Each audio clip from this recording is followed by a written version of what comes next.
Humility is the sign of a sensitive society which gives strength to the society. विनम्रता ही संवेदना की पहचान है। स्वस्थ समाज न केवल शरीर से स्वस्थ होता है, अपितु मस्तिष्क एवं मन से भी स्वस्थ होता है।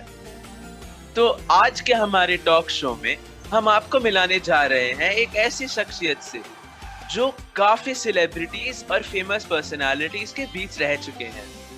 तो आइए जानते हैं ऐसे ही सेलिब्रिटीज के कुछ दिलचस्प किस्से उनकी जुबान। तो वेलकम मिस्टर कुमार। तो हमने सुना है कि आप कई सारे सेलिब्रिटीज के साथ रह चुके हैं। तो ये सारे जो सफल लोग हैं जो किसी परिचय के मोहताज नहीं हैं, उनके बीच आप क्या महसूस करते हैं कि उनकी सफलता का राज क्या है? जी, सफल होना उनकी लगातार कोशिशों का परिणाम है और सफलता के साथ सरलता बनाए रखने का उनका स्वभाव ही उनके लिए लोगों के जहन में जगह बनाए रखता है।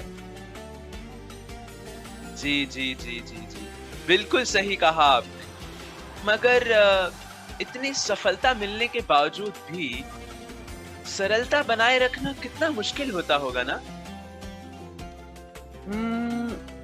ये सही कहा है आपने। सफलता मिलने के बाद लोग अक्सर अहंकारी हो जाते हैं, लेकिन इंसान की विनम्रता ही उसकी पहचान होती है। मिसाल के तौर पे एक घटना सुनिए।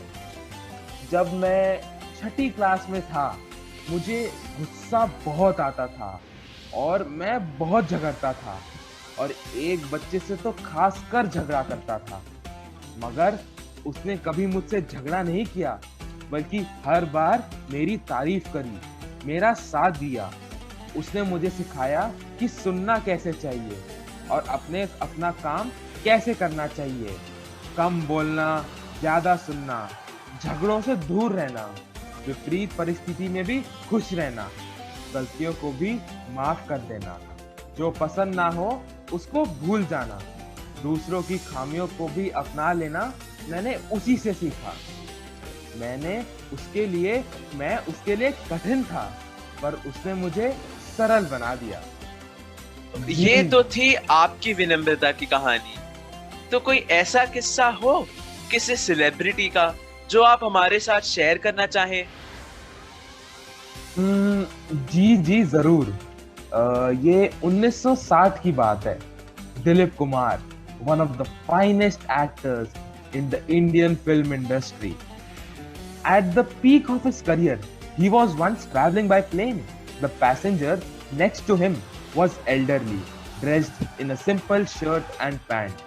He appeared middle class but was well educated. Other passengers kept glancing at Dilip Kumar, but this gentleman appeared unconcerned.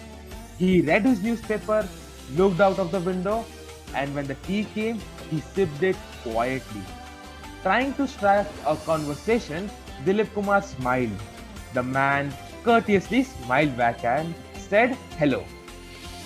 They got talking, and Dilip Sahab brought the subject of cinema and asked, "Do you watch films?" The man replied, "Oh, very few. I did see one many years ago." Dilip Sahab mentioned that he worked in films himself. The man said, "Oh, that's nice. What do you do?"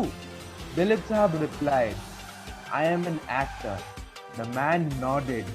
"Oh, wonderful." And that was it. When they landed, Dilip Sahab held out his hand and said, "By the way, my name is Dilip Kumar and it was good to travel with you." The man shook his hand and smiled. "Thank you. I am J.R.D. Tata." Dilip Sahab learned, no matter how big you are, there is always someone bigger. Be humble, it costs nothing. अरे वाह sir, क्या बढ़िया story सुनाई है आपने।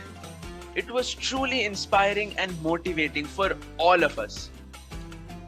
एक विनम्र व्यक्ति ही दूसरे को विनम्र बना सकता है और ये विनम्रता एक संवेदनशील समाज का निर्माण कर सकती है। Humility brings harmony and harmony brings openness. We all know the chemical formula of H2O, but H2O interpretation in this talk is a little bit different. It stands for humility, harmony, and openness. Yes, true. This pandemic has taught us that we are living in an unequal society with unequal health, wealth, education, immunity, strength, and opportunity, and have little to no access to a safe environment, clean water and air, and food security.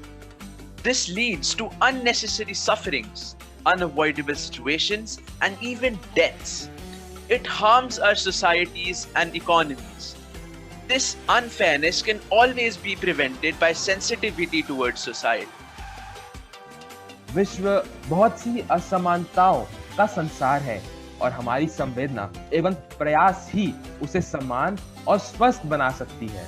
समानता में ही समाज का सम्मान है जो दान, दया, सेवा से दिखता है और इसकी नींव है विनम्रता।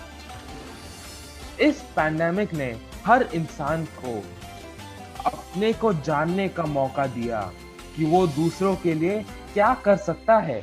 कभी तो किसी ने तपती हुई धूप में पानी पिलाया, तो किसी ने खाना परोसा, किसी ने जरूरतों को पूरा किया, तो किसी ने अपना समझकर अपनों तक पहुंचाया। तो पैंडेमिक का दर्द भरा दृश्य देख इंसानियत का दृश्य बन गया। एक नजारा था लाचारी का और दूसरा उससे निकला इंसानियत का। एक हकीकत थी हमारी कमजोरियों की, दूसरी हकीकत थी हमारी इंसानियत की। So we urge the humanity to make society an equal place to live in and to serve the motto of this year's World Health Day. A fairer world is a healthier world. Thank you so much everyone for joining us today. And thank you sir for reciting these stories for us.